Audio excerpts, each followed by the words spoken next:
And then I'm going to open the door to attendees. Louis, and you're doing great. Don't say that until we're Multitasking. done. Thank you, Lei. Okay, Oh, terrific. one little thing in the chat is the toggle is going to be on at the to field. So we just have to make sure we know who we're talking We to. are live now. I think so, Suming. I am going to great. I see us on the YouTube. I'm going to now let people in.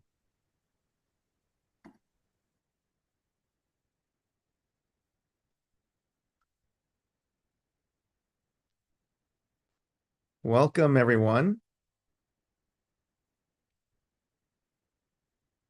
We will give it just a couple of seconds here as folks are coming in through the lobby. Thank you so much for being here with us for our Centennial concert.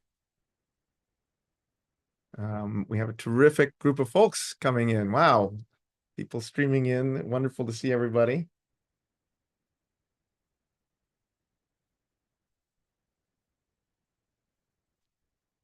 Welcome to everyone coming in. We'll give it just another few seconds to let some more through the front door.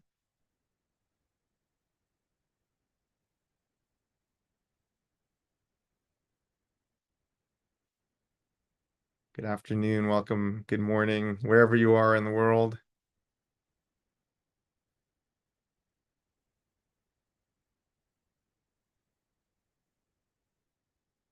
Wonderful. Well, I think we should start, folks. Everyone agreed? Welcome to everyone. Thank you so much for being here for our father, Chou Wen-chung's Centennial broadcast, or I should say broadcast of his Centennial concert. We're really excited that you're all here. I want to introduce my co-hosts here, Catherine Knight, who has really been instrumental in putting this broadcast together, as well as the concert, the live concert we did in the spring at Columbia University.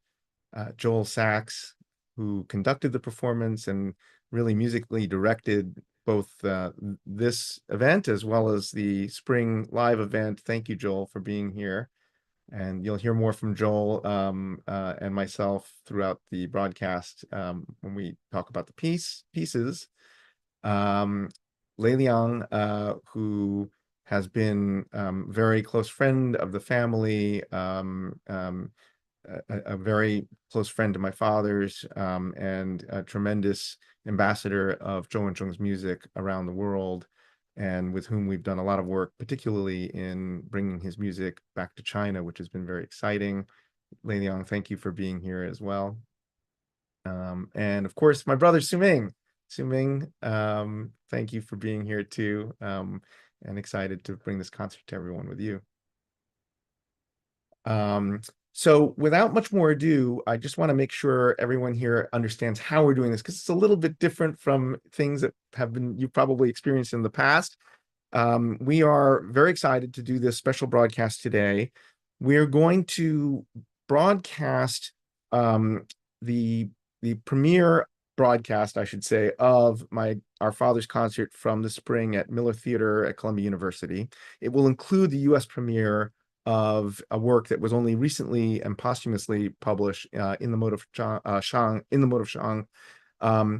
Each piece will be interspersed with some commentary from Joel and myself, with an interview by Mark, who is off screen right now, but you'll see in a minute. And then we'll conclude that with a panel discussion that Catherine will lead with our distinguished panelists, who are all students and really colleagues of our fathers, and who have taken his concepts in their own and created very exciting new musical idioms and legacies of their own. So we're very, very thrilled to have them here today as well. So thank you all for joining. You'll see also, last thing to say, on the bottom of your screen, as you probably familiar with from other Zooms, you'll see both a chat button and a Q&A button. If you have questions that you want to ask any of us or ask of the panel, we'd ask that you please type them into the Q&A box. So just hit that Q&A button and it'll bring up a little Q&A box and you can jot them in there. And then if you have other comments or questions or things that you want to discuss with the audience, as well as with us, just type them into the little chat box and we'll be monitoring both of those as the concert unfolds. I see Dan has raised his hand. I just want to make sure. So that was a good thing to know as well. If there's anything that you want to actually mention to the host, you're welcome to hit the hand raise button. I'm going to assume that Dan was doing that just to show us how that works. And we will go from there. So I think Catherine or Suming or Lei or Joel, unless you have anything more to say, should we let it roll? Okay, so I'm going to bring this up now.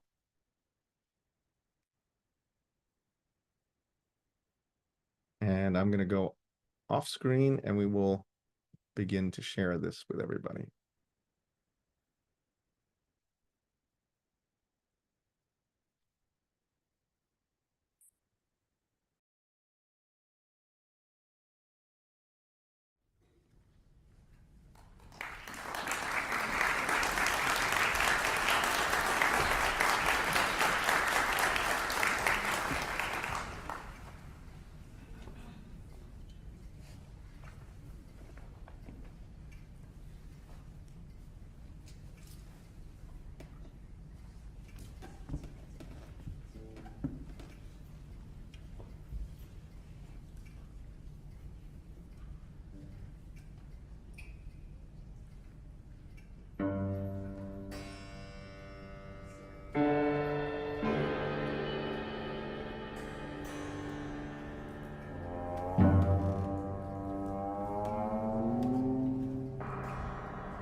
You're listening with me, Lian Chou, Chou and Chung's son, to the centenary celebration of the music of my father.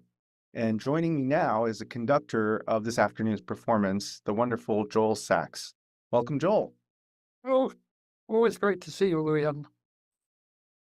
So, Joel, maybe to give a little bit of the background to this piece, and I'm curious your thoughts on this as well, but Yucca was a very important piece to my father. I remember growing up his talking about it because it was the first time he really figured out how to translate the essence of Chinese guqing music.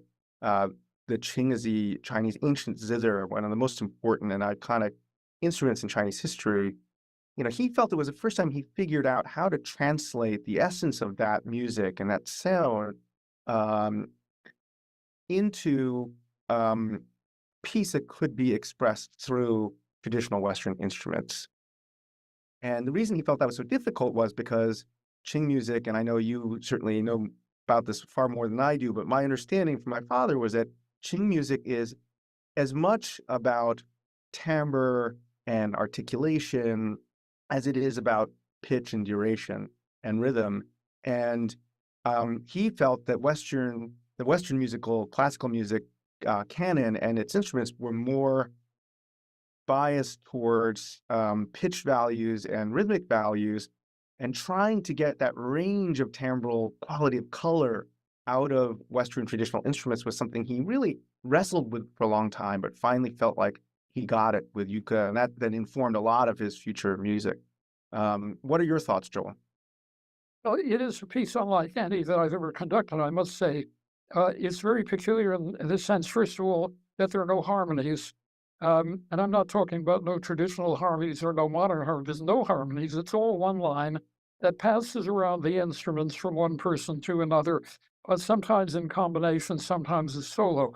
And what he did was to use what we call the doublings or triplings, that is having 1, 2, or 3 instruments on the same pitch, to change the color and change the acoustic effect of the sound so that the piece has as much variety as a Western piece with a lot of changes of harmony.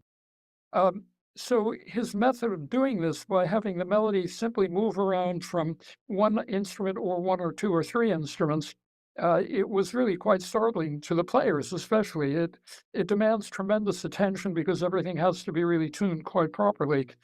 He used a bass trombone and a tenor trombone in this, which allows those 2 instruments to slide very easily from one note to another to get what must have been the pitch bending of the Qin in the ancient music. In short, it is really not only a terrific piece, but it is unlike any other of that period, certainly, that I've seen. The next piece, Twilight Colors, which was composed quite a bit later than Yucca, which was written in 1965, is actually, by contrast, a work that really starts with a very American story. And this is something that many people who are actually even familiar with Dad's music may not know, which is that the title refers less to an image from an ancient Chinese landscape watercolor and more to the view that he saw from his desk, his favorite desk where he composed, which was in his mountain house in Rhinebeck, New York, which overlooked the Hudson Valley with the Catskills in the distance. And my dad was forever fascinated by the constantly changing colors and shapes and forms that he would see as day turned to night and the sun set over the Hudson Valley. And to him, it was not purely an American story in that it very much evoked in his mind and his heart and harkened back to memories that he had growing up in China and seeing similar dramatic colors in the sky. But he talked a lot about the influence of the American Hudson Valley painters on his aesthetic style, particularly people like painters like William Merritt Chase. So with that, let's now listen to Twilight Colors.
just heard Twilight Colors, played by Continuum, conducted by me, a really quite remarkable piece. It's a celebration of light and color. And when we were rehearsing it, I was trying to get something across to the players about how important it is to think of the colors that Chou Wen-chung had in mind. And I mentioned, and I've often wondered whether, Luyan, maybe you even remember this from living downtown, that in the earlier days in New York, I moved here in '63, if you looked across the Hudson River at sundown, you often got absolutely spectacular colors, and they disappeared when the paint factories in Jersey City were finally closed and the air quality improved enormously. And I've often wondered, in thinking about this piece, whether the Hudson River painters also saw the colorful sundowns of polluted air, because the air was polluted everywhere where there's industry nearby. In any case, it's a very Western piece.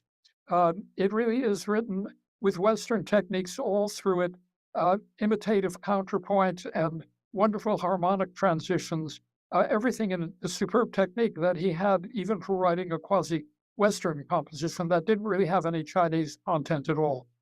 And I think that can be heard very clearly in the performance. But Luyan, maybe you could tell us a little bit about an Asian concept that's also part of that whole visual element of the piece. Yeah, that's a great story and a great thought, Joel. I certainly remember those brilliant sunsets from Manhattan when we lived in the Greenwich Village and did not make the connection to the pollution. So there you go. Yeah, I think like much of my father's, this is an exploration not of one idiom or the other. It really is a expression of a concept that he called confluence, which was really, how do you bring together the harmonious elements, the natural connective tissue between disparate traditions and idioms. And I remember when I would look at the Hudson Valley School paintings with him, one of the things he noted was, in his mind, which may seem very hard for others to necessarily imagine, he really saw Chinese calligraphic sort of influences. And they may not have been direct influences, but in his mind, there were real commonalities between what those Hudson Valley painters were trying to do in blurring the distinctions between sky and landscape, between the layers of color in a sunset, and what calligraphers in Asian tradition were trying to do, which was to create the simplest of form, a line, and make it tremendously complex and rich and multidimensional. He used to always say that his favorite paradox was, when is a line not a line? And he said it's when it's in a calligraphic brushstroke, because even though you're in a Western notion, you're just thinking of a line as passing through 2 points. He saw the journey between those 2 points and the variations in the depth and thickness and tonality to be what was most interesting and important. And he saw that philosophy of Chinese calligraphy reflected in the Hudson Valley School of Painting, and that in many respects, it was that confluence that he was trying to capture in this particular work. Next up is a piece for solo piano called The Willows Are New, which, Joel, you performed so beautifully. And in this case, we sort of return to some of the themes in Yucca, which are, in this case, have to do with how Dad was able to, again, capture and yet evolve the ethos and the sound of ancient Chinese instruments, this time on solo piano. We have some interesting personal perspectives on this particular piece because it has a very special place in the family history, but we'll wait till after we hear it to talk about that.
That was Willows Are New, played beautifully by Joel. Thank you very much, Joel. Wonderful performance. That's a piece which is deeply meaningful for me as his son and to our family because we grew up hearing my mother practicing that piece. And actually, there's quite a funny story about this piece because when my father and mother first met, prior to this piece being published and completed, they were actually set up at a party. It was a blind date to set the two of them up. And the story famously goes that when my father asked my mother what she did, she said she was a pianist. He kind of looked down his nose and said, "Oh, bourgeois European instrument. Who would ever play such an antique instrument? And so my mother was very, very nonplussed and immediately disliked my father. And it wasn't until after she had gone to Paris and he had done a tremendous amount of composition over the course of another couple of years that they found themselves getting back together. And they must have both been thinking about each other despite their initial reaction, because my father had been working very assiduously on a solo piano work, his first and only solo piano work.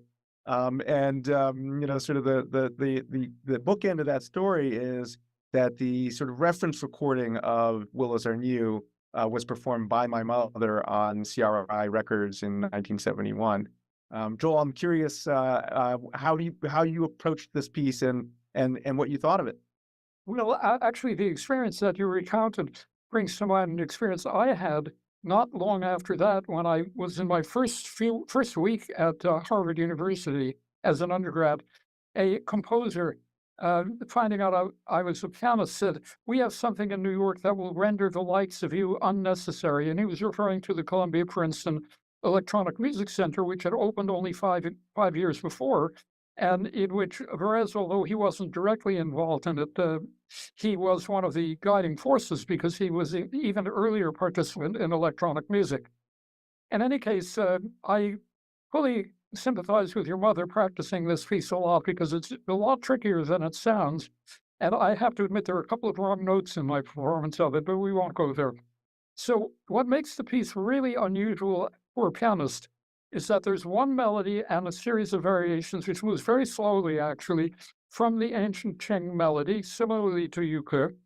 And here your father managed to vary the tone colors by doubling the notes, usually at the minor ninth below in the low register. So you can't really distinguish it as a true pitch, but it alters the sound of the melody notes in a remarkable way. It takes a lot of thinking to figure out exactly how to balance it off and so forth. But in the end, it's an immensely moving piece. And I'm really delighted to have had this opportunity to learn it. I'll be playing it in Europe in the spring, and looking forward to that a lot. That's wonderful. Hadn't really thought about it that way. It was an evolution of yucca in many respects, because in yucca, as you mentioned, he used multiple instruments, doubling lines to create different tenors, or handing off the melody to each other. In this case, it's one instrument that he has to create that range of color and timbre and so forth. In an interesting way, that's a fascinating counterpoint to the next piece that we're going to hear, Ode to Eternal Pine, which, as you know, was one of Dad's final works. It's actually part of a series of 3 works where Dad sort of puts all of this together, because he returns to his fascination with ancient Asian instruments, in this case, starting with Korean instruments, and then actually rewrites the piece 2 times after that, once for Western instruments and then finally for Chinese instruments. In this case, we'll be hearing the version that was written for Western instrumentation.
You just heard Ode to Eternal Pine, the second version of the tripartite Pine series, the first of which was for Korean traditional instruments, the second, the one you just heard, for Western instruments, and the third one would turn out to be for Chinese instruments. It was a very interesting time for Chou Wen-chung and shows how much his reputation had grown, because both the Korean piece and the Western instrument piece were commissions. The Western instruments version of the composition was commissioned by the New York New Music Ensemble, a fabulous group which still exists. That was one of the most important ensembles for the late 20th and 21st centuries. Your father treated this as a commission from a virtuoso ensemble, not just a group of players, but for great players. And he wrote it as a series of cadenzas for each of the players, connected by intervening ways of getting from one thing to another for the larger ensemble. So it's spectacularly different from anything else on this program, very Western, and yet it does reflect the Asian origins of the composition. From there, we're going to jump back to the beginning of his career, to In the Mode of Shang for chamber orchestra, which received its U.S. premiere on this concert. Oh yeah, maybe you can tell us a bit about it. Thanks, Joel. Well, In the Mode of Shang is really a very special piece and was in many respects the occasion for putting this concert together in commemoration of my father's 100th anniversary. So In the Mode of Shang was composed in 1956, and we only really learned about it after my father passed away when we were working with Catherine Knight and the wonderful folks at Edition Peters to go through Dad's uncompleted, unpublished works, and one of which was In the Mode of Shang. The other works, for the most part, we had a good understanding of why they hadn't been published or they were in the process of being published, but In the Mode of Shang was a piece that we were not very familiar with, and the mystery deepened when my dad's longtime assistant, Belinda Kwan, was instrumental in putting the concert together as well, and has been just an incredible ally and friend for the family for many years. When Belinda discovered that there was actually a scratchy recording of a workshop performance of In the Mode of Shang from 1957, performed and recorded in none other than the at the time Macmillan Theater, which is now Miller Theater, which is where the concert you all are listening to was actually performed. So we've come full circle. And it was performed and conducted by Carlos Surenak, really as a workshop performance with an interview with Dad afterwards. So not only did I get to hear this piece, which I'd never heard before, and which most of the world had never heard since that performance, but I heard my father's voice only a few years after he had immigrated from China. And it was just, as you can imagine, an incredibly moving and meaningful encounter in his broken English to hear my dad with the same wit and humor that we all remember him for in his later years, speaking to the very same musical and aesthetic ideas that he spoke with such eloquence about to the day that he died. And so it was very important for us to explore this work further. And on top of that, we realized that it was quite an important work. It foreshadows many of the musical ideas that get expressed more completely in his later works, some of which you heard today.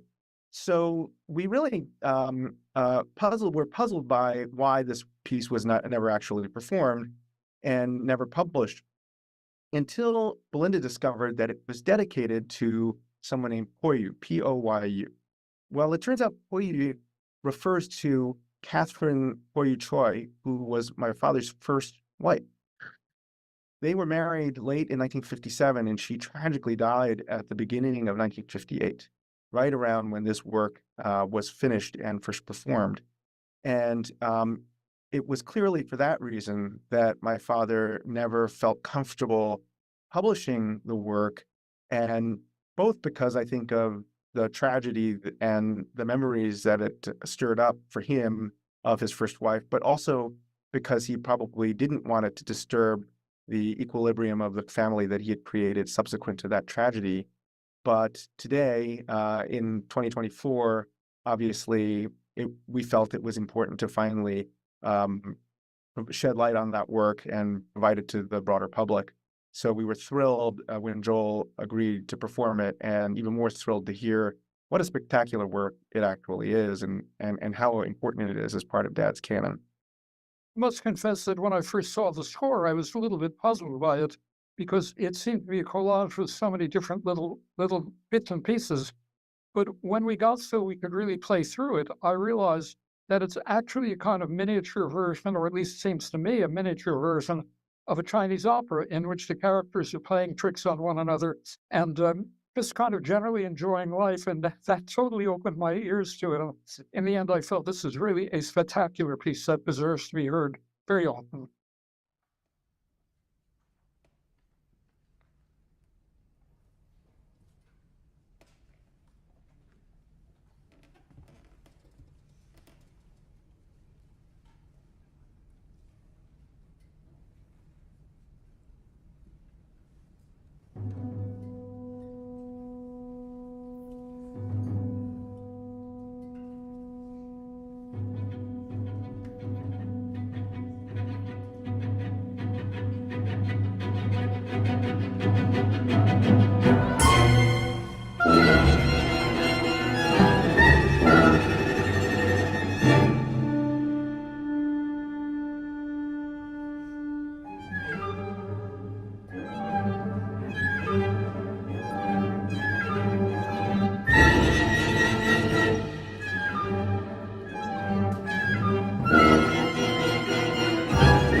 Thank you so much. What an extraordinary concert. I'm absolutely blown away by hearing that fabulous performance by Joel Sachs conducting Continuum back in March. Many of us were there on the panel, were there on that night. But it's so wonderful to hear it again. Thank you so much again to Joel and to Continuum. We are now moving on to the panel discussion, and we are very much looking forward to hearing from our esteemed colleagues and friends who are joining us on this section. So we have about 35 minutes remaining, and I'll make sure that all of our esteemed guests are given a chance to speak. And thank you very much to the questions that are starting to filter through. Please do, if you have any comments or questions, colleagues will be observing those, and we'll try and cover as many questions as possible. With a sort of mind to time, I'm going to turn very shortly to Roger Reynolds to start this conversation. But I would urge all of you who are watching with us today, please do read the program that was shared on the chat. It has incredible insights, much of which we won't have time to cover today, but so many insights into the music, and from friends, dear friends who knew him, family members sharing their testimonials of Chou and Chung's music and life. Also, please, we are going to be posting in the link, a link to Chou and Chung's own website with an incredible 25-minute documentary of his life. It's so moving to see the extraordinary achievements of this incredible man, father, friend, mentor, diplomat, composer, of course, influenced so many people during his life, long life, up to 96. He died, sadly, as we know, in 2019. But we now turn, Roger, to you. Roger, of course, you knew Professor Chou for many, many years. Right back, I think in the 60s when you first met. Do you want to share some of your dear fond memories of that friendship? I surely would. It must have been in the mid-1960s. That was a time when having a music publisher was an important matter for a younger composer, for effective dissemination and for status. No internet ease at that point.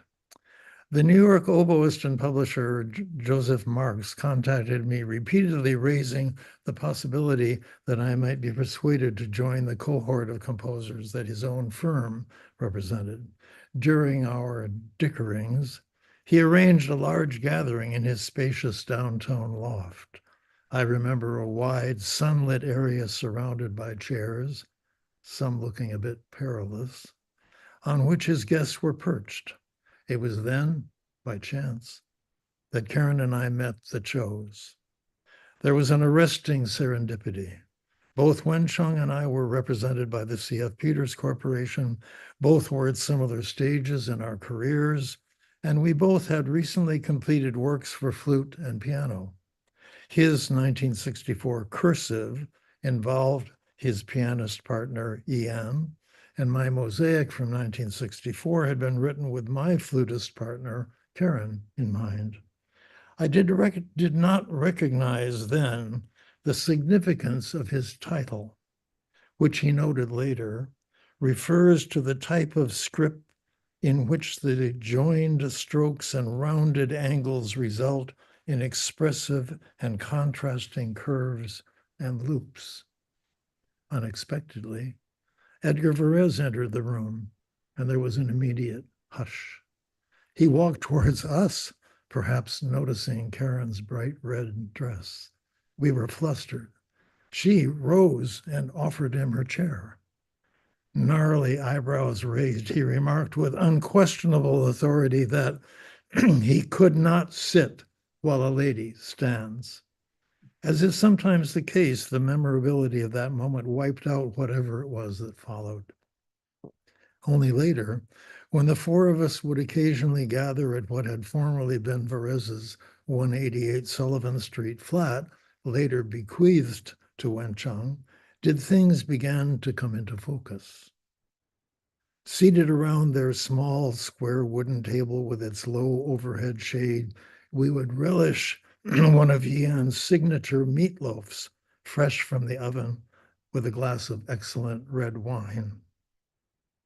Conversations wandered widely. It developed that Wen-chung had written an orchestral work in 1949, Landscapes. This early effort was, in fact, the score he showed Varese at their initial meeting. Looking back now, there were musical characteristics already present in Chou's early work that would have engaged the older composer's attention. A sensitivity to the weight with which a musical idea is offered, from solo instruments to massive tuttes that would bloom suddenly, then fade away. And as Wen-chung had observed in regard to his own Cursive, fragmentary melodic gestures pass from one woodwind to another, as though the markings of an adroit brush. I mention the connection to Varese in relation to the oft-remarked East-West merging attributed to Chou's music. There is another communality that existed because of both composers' engagement with science. The desire to expand the pitch range of existing instruments, the choreographic fluidity of gesture and line not easily stave-bound, the gravitational pull of the low register, and the previously mentioned sensitivity to the significance of instrumental timbre and weight were all essential for both, and these are not explicitly cultural concerns. In all his roles, as mentor, administrator, indefatigable promoter of cultural exchange, Chou stated over and over again that it would not be enough to preserve cultural and musical values with merit, but rather that one must extend them into new territories, as he indeed did throughout a singularly productive and meaningful life. He has left those of us who honor him with that charge: extend what matters.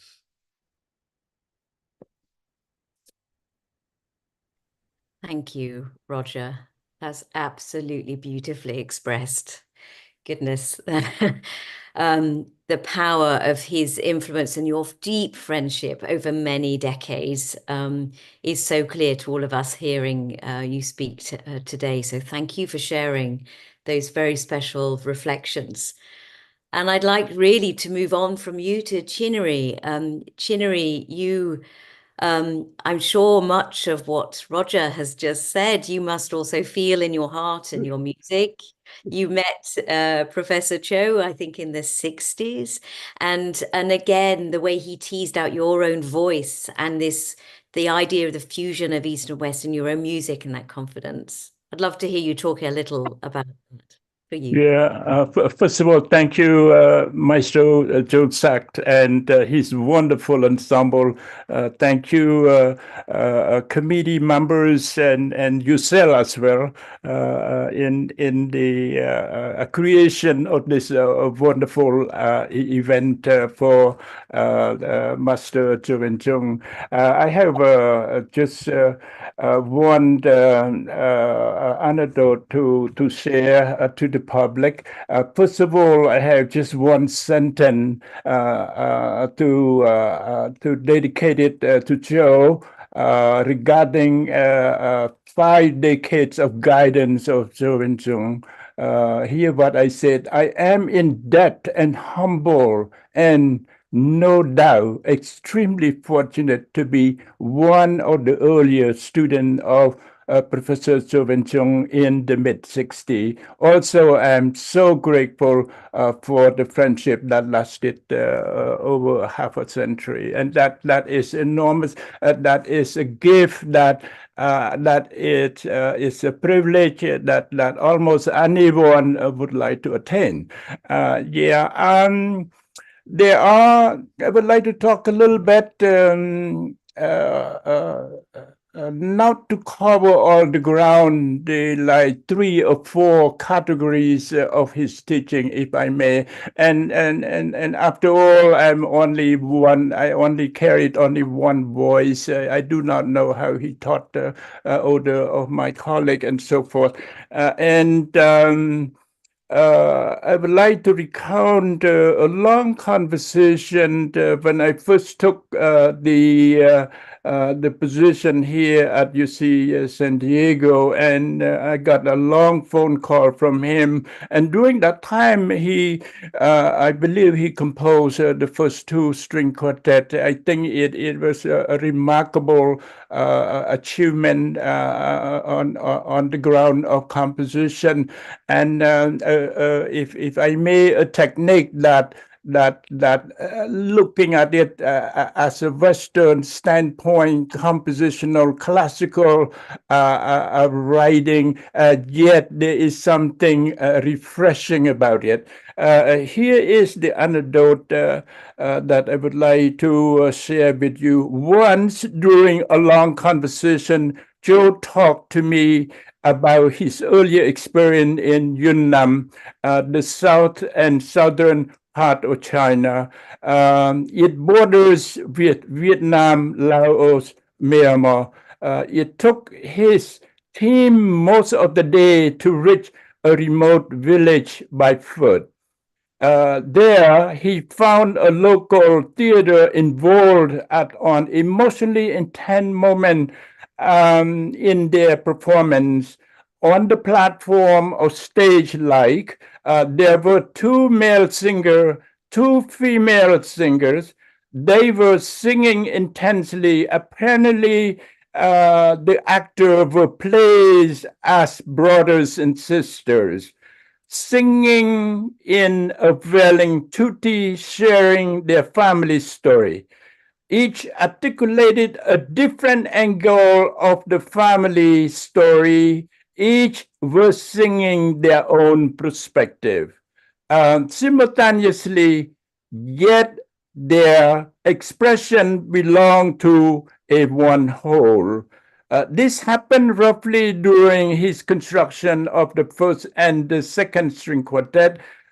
This could be on interest, I believe, to interested people who would like to learn how Chou obtained his inspiration and how he translated to the string quartet, for example. Just imagine the four singer, two male and two female, are singing in the same hole.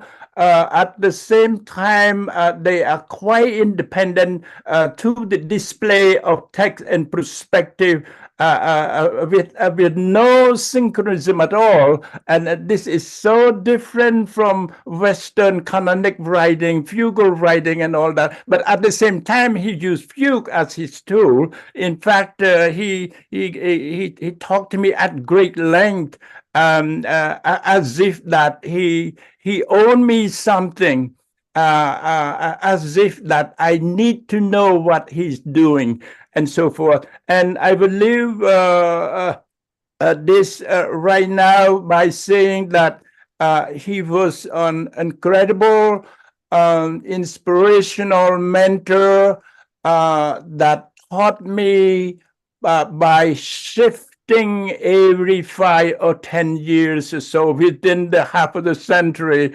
that I cannot really catch his teaching in a way. And he never really, he only pointed lightly and gently to certain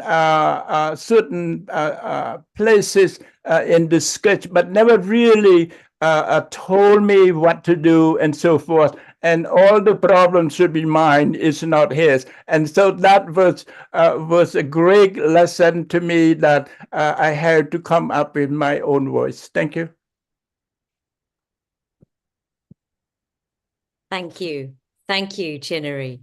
I know you're such a dear family friend as well. So it's wonderful to see Luyen and Sumin reacting to your stories, but so insightful. And I will listen to his music differently thanks to your insight. Let us move to Xiaolong. Wonderful to invite you here to speak and to talk about your first encounters with Professor Chou and how he changed your life by bringing you over to the States. I'm sure you have an anecdote you would like to share. Yeah, first I'm glad to hear the concert Joseph conduct virtually, because I wasn't there for the whole concert. In the late 1970s, Professor Wen-chung was among the first overseas composers to visit the Central Conservatory in Beijing and made a deep impression on a group of young composers there. His music immediately attracted me, such as his echo and other orchestral works. His passion on the Guqin music has changed my artistic taste. I started to study the Guqin music as a student at the Central Conservatory in Beijing. Then I have to composed the Song of the Qin, partially imitated Professor Chou. And I dedicated the piece to Professor Chou when it's published by the Oxford.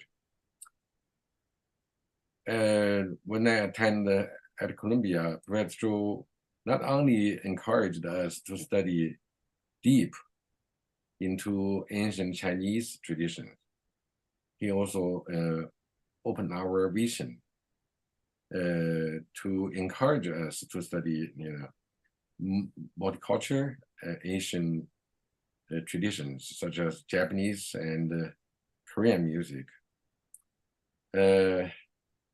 So in 1985, I became the first doctoral student to study Professor Chou at Columbia from Beijing. His aesthetic concept is based on the philosophy of the intellectuals from older time who played the qin and in the ancient poetry of China. So Professor Chou's vision and really encouraged our generation. So I would say the whole group of Chinese young composers by the time in the 80s, all influenced by Professor Chou. And when I was awarded, I remember the Pulitzer Prize of my first opera, Madame Cynic, in 2011. Professor Chou first time called me and congratulated me. It really moved me. I felt deeply grateful for his mentorship and support for years. I think the most important aspect of my work with Professor Chou involved his theory and compositional creation vision. Professor Chou's educational philosophy in culturally oriented today. People accepted a wider range of styles because he not only asked us to follow his style, you know, he encouraged us. During the Columbia time, he pushed us to different teachers like Mario Davidovsky and George Edwards to study different styles. And I think Professor Chou's vision and effort established the international status of our generation of Chinese composers. Thank you. Thank you. Thank you so much, Zhou. Thank you for your insights. And of course, we're so honored that Chenyi is also here with us as well. Your careers, your lives so intertwined and brought together thanks to Chou Wen-chung and his understanding of you and you both, and his support for you both. Chenyi, you've done so much to fight and champion Professor Chou's music. We'd love to hear something from you today. Thank you. Thank you, Karen, and thank you for the whole committee who invited me to join in this very touching concert. And I wanted to thank you, Joe, and Continuum for such an excellent program and the performance. And together with Lu Yan's dialogue and introduction of all these details with the program notes provided originally written by Pan Shiji, I thought that this is the most touching concert for us to share today.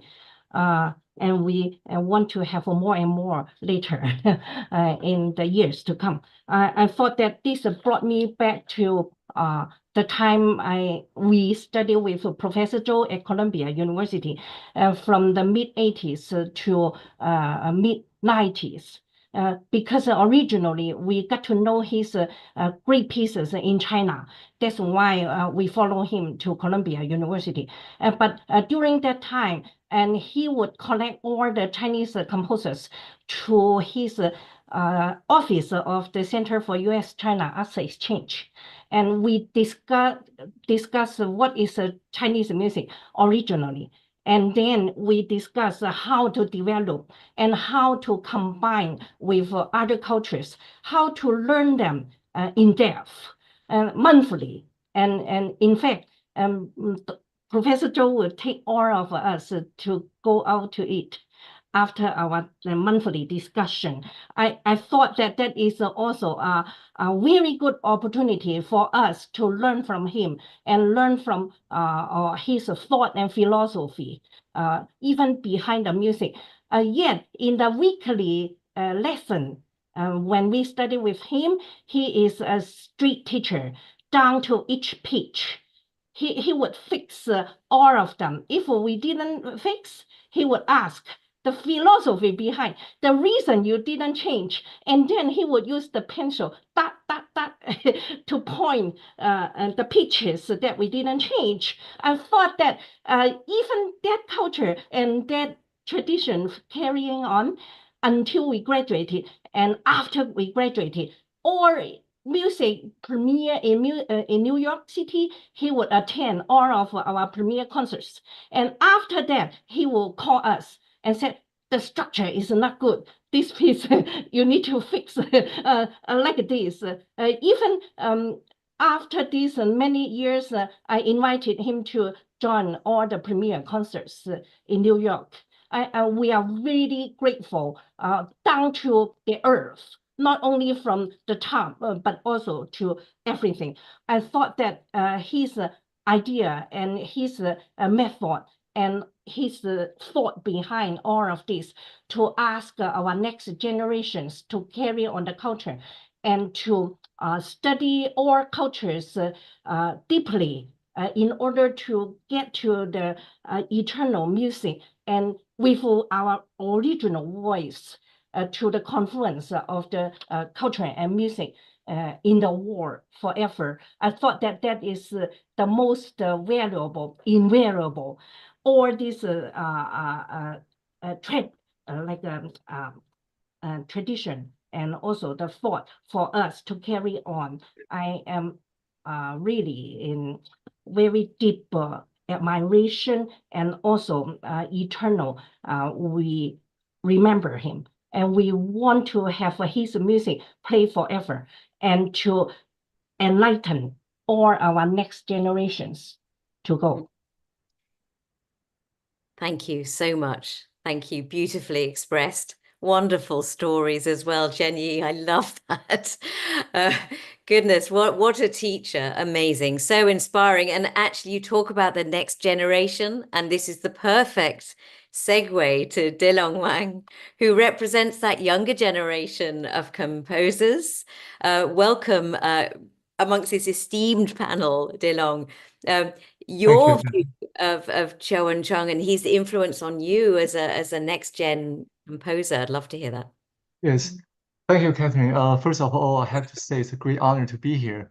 Many of the panelists here are my dear teachers or my music heroes, I would say.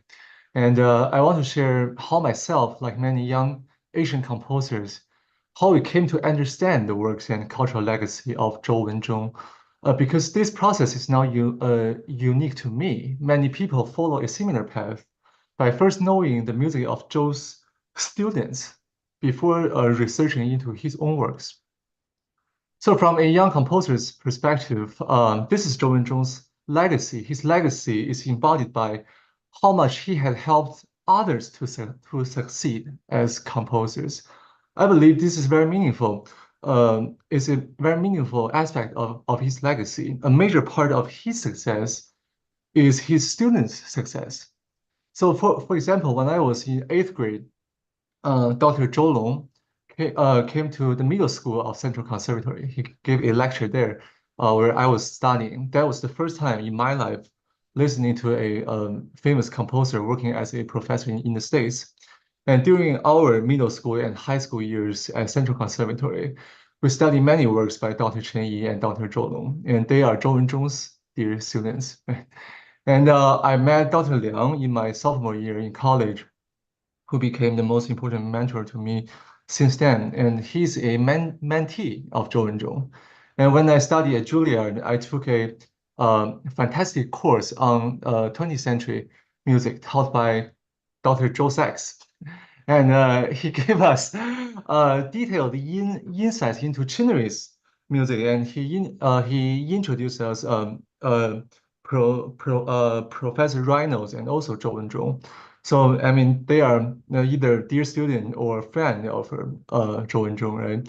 And after I began my PhD studies at UCSD, in addition to occasionally receiving translation work for Chou Wen-chung's articles, I must say that Dr. Chen Rui-ong, he would mention Chou Wen-chung in every single class, truly, literally every single class.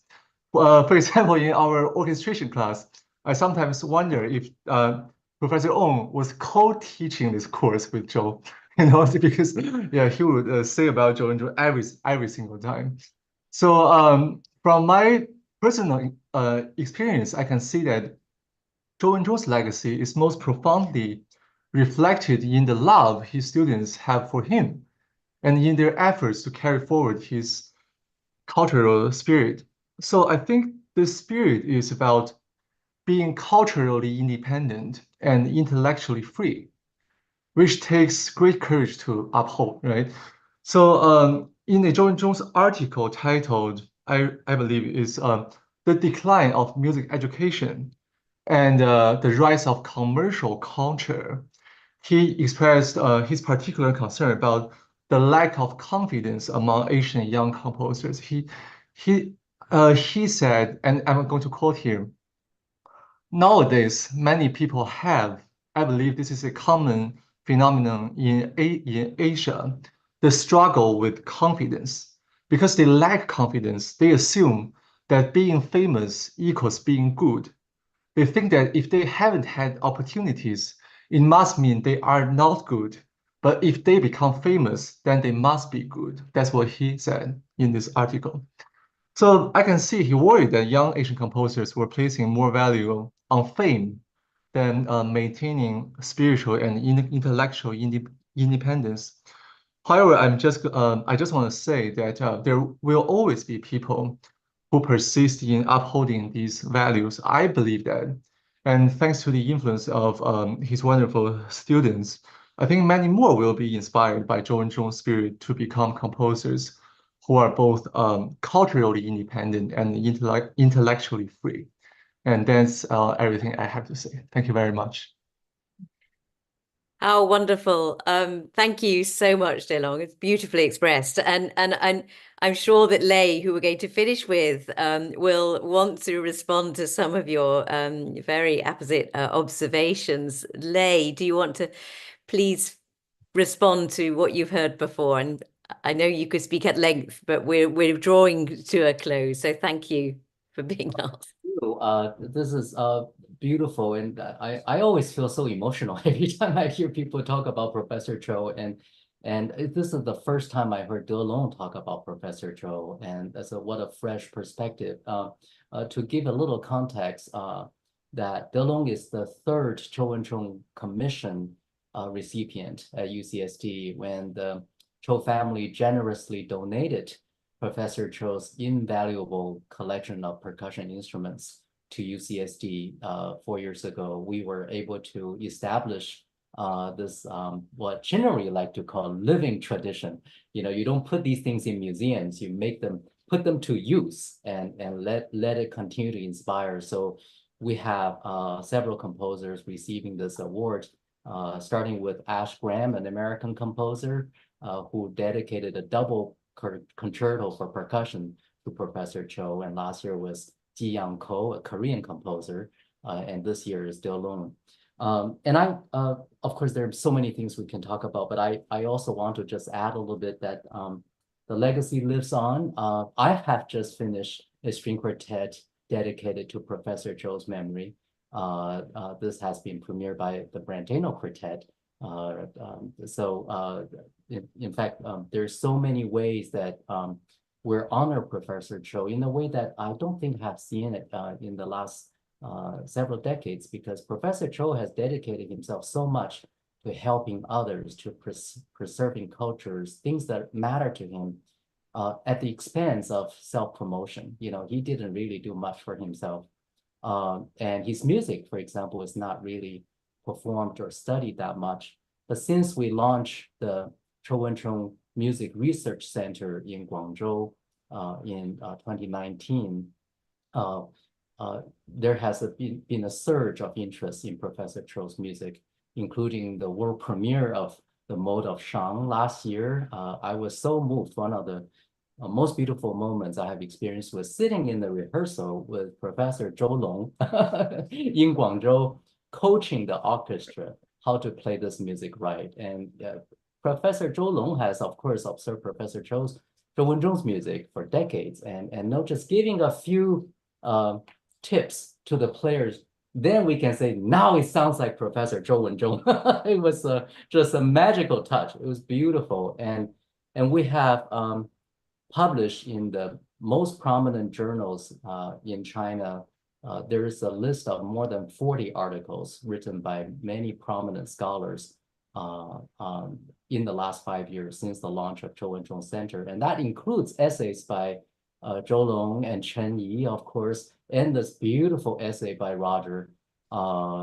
So the interest, I don't think, well, let's put it this way. Professor Chou is this moment the most studied composer in China. Yeah, And thank we are you. preparing in fact, the 5th book about Professor Chou to be published next year. So I think this is all something that Professor Chou richly deserves. So I will end here, but I wish there's more conversation because we will have to do another one. There's so much more to say, Lei. There was just one question from our viewers tonight. It's a big question, and you have 1 minute to answer, Lei. From Nick, what can be said about Chou's relationship to the I Ching through his life? I understand he did not like John Cage's view of the I Ching, but how can Chou's differing interpretations be summarized in 1 minute? Well, I'll challenge anyone to answer that question in 1 minute. But I would say that, yes, there is an open debate about this, and Professor Chou has written about this. But I would say Professor Chou's take on the I Ching is deeply rooted in his almost a family tradition of studying this text. You know, Professor Chou's lineage goes back to the great Song Dynasty philosopher. With the same family name. And but what I would say in the shortest way I can is that Professor Chou's interpretation of the I Ching encompasses thoughtfulness, openness, and interpretation. It has nothing to do with chance. I will end it there. Thank you. Well done, Lei. And on that note, we are drawing to a close today. Thank you so much to all the panelists for joining us, to the musicians who performed so beautifully under Joel's direction, to the many who are seen here or not seen here today, and I haven't mentioned. We are grateful to you all. Lu Yen, do you want to say a quick goodbye? Thank you everyone for being here today. What a wonderful experience. I know for Suming and me, it's very, Lei mentioned it being emotional. It's deeply emotional for the two of us to hear these incredible reflections from Dad's most important colleagues and students. To him, that was his students and his colleagues' legacies were more important than his own, and so thank you for all of you for being here, and Catherine, just a huge thank you to you for your partnership and your direction and putting all of this together. Of course, Joel, the amazing performance that you led with Continuum, thank you so much for your ongoing partnership, and to everyone else here, Mark, who helped put all this together behind the scenes, and Dan and Gail and Caleb, who've helped with the PR, and to everyone else who's been here today on a Sunday afternoon. I think this has been a really magical couple of hours.